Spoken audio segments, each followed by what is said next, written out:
Hello, this is Brent Johnson, and I'm going to talk today about wikis in general. And then I'll talk about some possible uses for a wiki in a law library environment.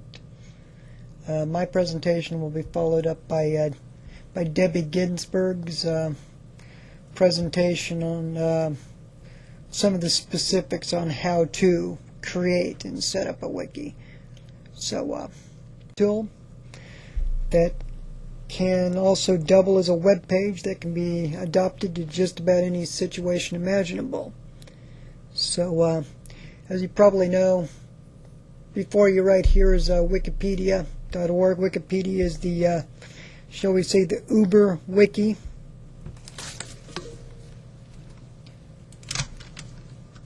So I'm going to search for wikis here on Wikipedia, and pretty much every page that you see on Wikipedia is editable by you, me, or anybody who wants to create an account. So any page on Wikipedia where you see this edit this page link, you can sign in and change the text. So Wikipedia is your environment. I will take you to an example of a closed wiki, which is WEX. WEX is created by Cornell University Law School, and it's basically a legal Wikipedia created by legal scholars, librarians, and other experts in the field that the Cornell University folks have said can have a username and password to edit this. First off, we're going to take a look at a best practices wiki. So I'm going to navigate to the Library of Success Wikipedia wiki, libsuccess.org. This is an example of a best practices wiki setup for librarians in general. So I'm going to click on reference services, and they've created numerous pages here dealing with reference services and reference technology.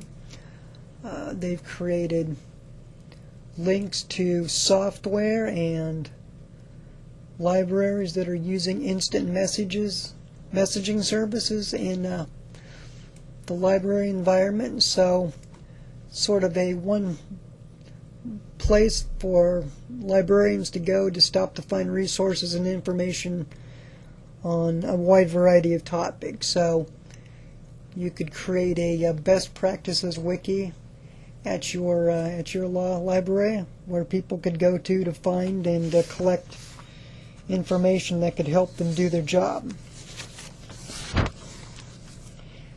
Wikis is a collaboration tool. Wikis are good for group projects.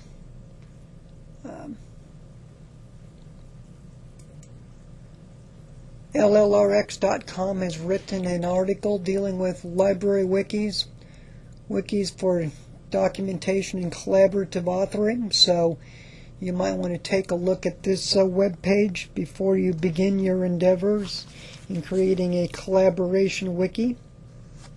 Talks about some of the positives and some of the pitfalls you might encounter. So the long and the short of this article is to think about your collaborative wiki before you begin. Clearly define what you're going to do or what you want to do with your wiki before you create it. So that's the moral of the story of this article.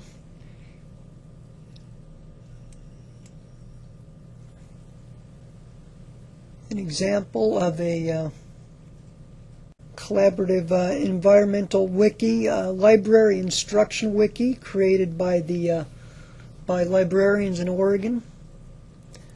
Here they've come together to create a place where they can combine their resources for a variety of things. If they wanted to, if you want to find library instruction resources, you can go here and find out about teaching techniques or download tutorials, or you can add your tutorials to share with other libraries.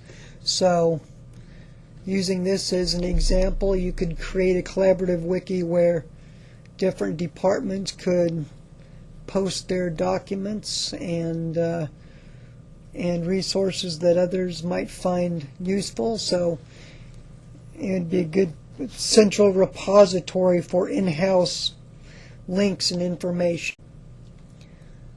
Also, on the collaborative front for wikis, you could use it to have a place for you to post your circulation manuals, or like the University of Houston, their user policies and other documentation here, so people know where to go to find the different policies and procedures of the library. So wikis could be a good place to post wherever a living document or something that's always changing can be found, so many different people will have access to it. Another way to use a wiki is to use it for planning an event. If you're working on a professional organizations or committee, and you're coming together from a variety of locations, you can set up a wiki and you can all contribute to the content, so that when you hit your conference, you've got all of your documents in one place. So an example is the Libraries Without Borders wiki, created on pbwiki.com here. So the librarians going to this conference, they went to this site to find out about local travel arrangements, accommodation, look who's going to this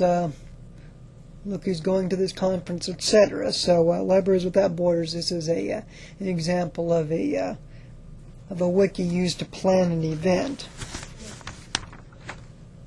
Another reason you might use a wiki is to use it as a place to provide information to your patrons. So an example of this would be the Central Rappahannock Regional Public Law Library. Here they've created a wiki where library patrons can go to find all sorts of information on legal research. They've posted information on how to do a pro se divorce. So this would be like a down and dirty web page that your library could set up, where all the librarians would have editing rights, and so you could create links and information for your library patrons. So, and then finally, you could use a wiki to plan and implement your legal research class. An example of using a wiki in a legal research class is the Advanced Legal Research Wiki for Washburn Law School. My colleague Andrew Evans has set this page up for a couple of years now, so all of his students have rights to log in and publish and edit. Basically, his students, I believe, post to the pages what they've learned, and then they also have to create a page of their own on a specific topic that they have interest in. So it's a way of disseminating information for your advanced or your legal research class, and it's also a way of generating content and contributions for your law students. So you might think about using a wiki for your legal research classes as well.